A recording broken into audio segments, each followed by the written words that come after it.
Hello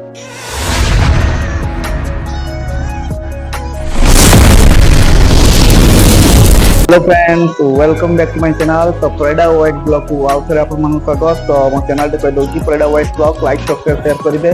तो आसतु आज देखा आमर भंडारपुर ब्लॉक रे आतंक सृष्टि करछि जो गोटे पागला हाथी जोटा कि जंगल रु आसी।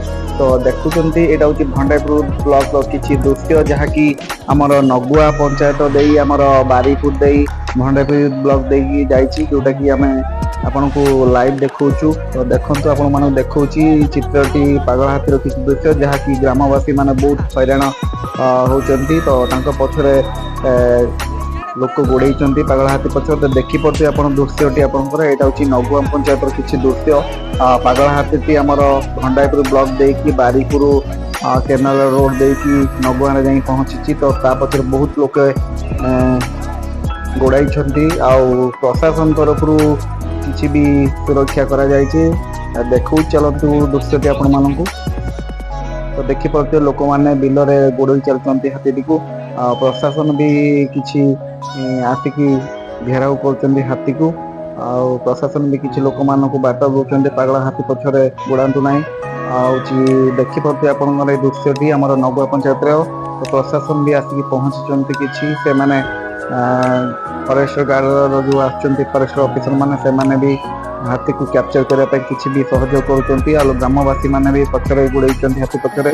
तो देखिपे दृश्यटी आम यहाँ हूँ भंडारपुर ब्लॉक नगुआ पंचायत के दृश्य। बहुत लोग आसने देखिपे वीडियो माध्यम यहाँ हूँ नगुआ पंचायत किसी दृश्य जोटा कि भंडारपुर ब्लॉक में जाऊँगी। आम यहाँ हूँ Araikona side Baripur road canal road रास्ता।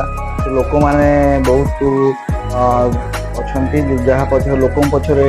तो आपण मैंने देखुवे हाथी पछरे बहुत गुड़िए लोक गोड़े। यहाँ हूँ आम भंडारपुर ब्लॉक किसी दृश्य जहाँकि जंगल हाथी आसिक ग्रामवासी मान बहुत किसी क्षयक्षति करुच्ची। लोक मैंने बहुत असुविधार सम्मुखीन होती। आपण मैंने देखुवे यहाँ हूँ नगुआर किसी दृश्य जोटा कि पागल हाथी भंडारपुर ब्लॉक दे आमर अरईकोना रास्ता दे आमर जो बहादुरपुर नगर अच्छी आमर अरईकोना से अरईकोना साइड दे नगुआ पहुंची। तो ग्रामवासी मैंने उत्तेजित हो हाथी पचर गोड़ाउं ये पागल हाथी किसी दृश्य।